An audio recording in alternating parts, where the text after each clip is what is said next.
வணக்கம் நண்பர்களே. நம்ம இப்போ என்ன பார்க்க போகிறோன்னா, இயற்கை உரங்கள்.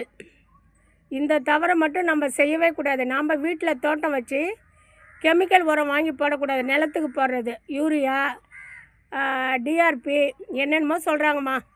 அதெல்லாம் விளைச்சல் நல்லா வரும். அப்புறம் கடைக்காரங்களுக்கும் நம்ம சொந்தமாக தோட்டம் வச்சுக்கிறவங்களுக்கும் சம்மந்தம் இல்லாத போயிடும். நம்ம தோட்டம் வச்சுருக்கிறதே எதுக்குனாலன்னா, கெமிக்கல் இல்லாத சாப்பிட்ணும், மருந்து இல்லாத சாப்பிட்ணும், ஆரோக்கியமான உணவு உண்ணணும். இது 3 முக்கியம். கெமிக்கல் இல்லாமல், மருந்து இல்லாமல். மருந்து கெமிக்கல் ரெண்டும் ஒன்று தான் மேடம். சரி, ஒன்று தான். ஆரோக்கியமாக மனசு நிம்மதியாக நம்ம தோட்டத்தில் விளைஞ்ச காய்கறிகளை சாப்பிட்றது அவ்வளோ நல்லதுமா. இது பாருங்கள், மல்லாட்டை புண்ணாக்கு.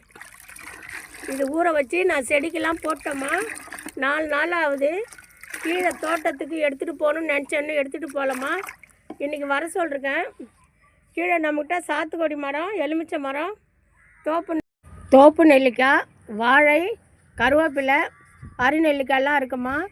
முக்கியமாக நமக்கு டெய்லியும் பூக்கள் கொடுக்குற சந்தனமுல்லை அல்லது உலாந்தருக்கு அவங்களுக்கு ஊற்றணும். இது இன்றைக்கி கீழே போயிடும்.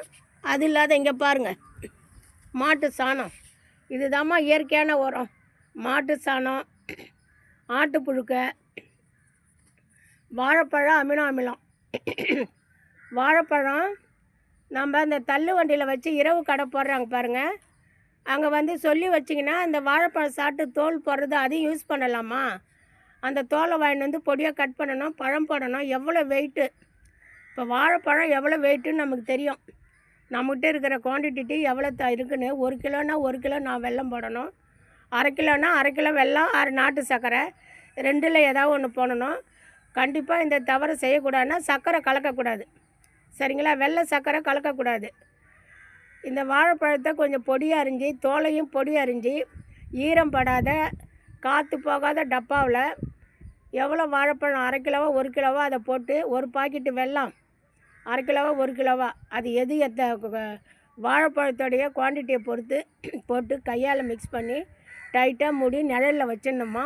7 நாள் இருக்கணும். 7 நாள் இருந்ததுக்கப்புறம் எடுத்து பார்த்தீங்கன்னா அதில் லிக்யூடாக ஃபார்ம் ஆகும். அப்படியே தேன் கலரில் லிக்யூடாக மேலே வரும். வெள்ளை படிஞ்சிருக்காது. வெள்ளை படிஞ்சிருந்தால் கெட்டு போச்சுன்னு அர்த்தமா. அது இடையில 2 நாளைக்கு ஒரு தடவை, 3 நாளைக்கு ஒரு தடவை கையால் கிண்டக்கூடாதுமா, குச்சால் தான் கிண்டணும். அது வாழைப்பழம் அமினோ அமிலம். அது இயற்கை நம்பர். ஃபஸ்ட்டு மணிலா புண்ணாக்கு 1, மாட்டு சாணம், ஆட்டு சாணம் 2, வாழைப்பழம் அமினோ அமிலம் 3, 4வது வந்து மீன் அமினோ அமிலம்மா. நீங்கள் ஃபிஷ் மார்க்கெட் போகிறீங்க, மீன் வாங்குறீங்க, மீன் ஆய கொடுக்குறீங்க. அந்த ஆயும் போதே குடலெல்லாம் போட்டிருப்பாங்க கீழே. அதை கேட்டிங்கன்னா கொடுப்பாங்க. மேக்ஸிமம் தலையை அவாய்ட் பண்ணிவிடுங்க. கொடுத்தாலும் வாங்கிட்டு வந்துடுங்க. இங்கே ஏதாவது நம்மக்கிட்ட இருக்கிற செடியில் போட்டு, மரத்தில் போட்டு மூடிடலாம், கொஞ்சம் பள்ளம் எடுத்து, சரிங்களா. அந்த மீன் அமினோ அமிலம் எடுத்துகிட்டு வந்து அது எவ்வளோ குவாலிட்டி, 1 கிலோவா 1/2 கிலோவா, அதில் நாட்டு சர்க்கரை போட்டு கையால் கிண்டாதீங்க. அதில் முள்ளுலாம் இருக்கும். நல்லா குச்சால் டைட்டாக கிளறி விட்டு இதை நிழலில் வச்சுருங்க. இது 21 நாள் இருக்கணும். 21 நாள் 21 டேஸ் 21 டேஸ் இருக்கணும்.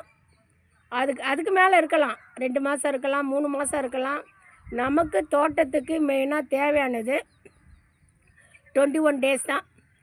அதை எடுத்துகிட்டு வந்து 100 mlக்கு 1 லிட்டர் கலந்து நீங்கள் ஸ்ப்ரே பண்ணணும். அது மெயினாக வந்து இலை வளர்ச்சிக்கு தான்மா. இலை வளர்ச்சிக்கு நீங்கள் ஸ்ப்ரே பண்ணலாம். நான் வேருக்கே ஊற்றிடுவோம்மா. என்கிட்ட தோட்டம் அதிகம், செடிகள் அதிகம். தோட்டத்தை விடுங்க, செடிகள் அதிகம். ஸ்ப்ரே பண்ணால் எனக்கு முடியாதுமா. அதனால் நான் வேருக்கே எல்லாம் சாதா தண்ணி ஊற்றுற மாதிரியே ஊற்றிடுவேன்.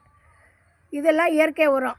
5வது சொல்கிறேன், கிச்சன் வேஸ்டேஜ். இட்லி மாவு அரைக்கிறது, அரிசி கழுவுறது, சாதம் வடிக்கிறது, காய்கள் அரியிறது, எல்லாத்தையும் வந்து ஒரு வாளியில் காற்று போகாத மூடி வைக்கணுமா. அது 7 நாள். அவங்க அழகாக மேலே வந்து வெள்ளை ஃபேக்ட்ரியை படிவாங்க. அதை எடுத்துகிட்டு வந்து நம்ம கிச்சன் வேஸ்டேஜ் காய்கறிலாம் அப்புறப்படுத்திட்டு அதில் தண்ணி கலக்கணும். ஏன்னா அரிசி வடிக்கிற தண்ணிலாம் எவ்வளோ சத்து இருக்குது தெரியுங்களா. சாதம் வடிக்கிறதெல்லாம், சாதம் அரிசி கழுவுற தண்ணி.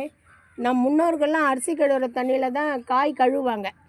அரிசி கழுவி ஒரு பாத்திரத்தில் வைப்பாங்க, குழம்பு வைக்கிற காய் அரிஞ்சு அதில் போடுவாங்க.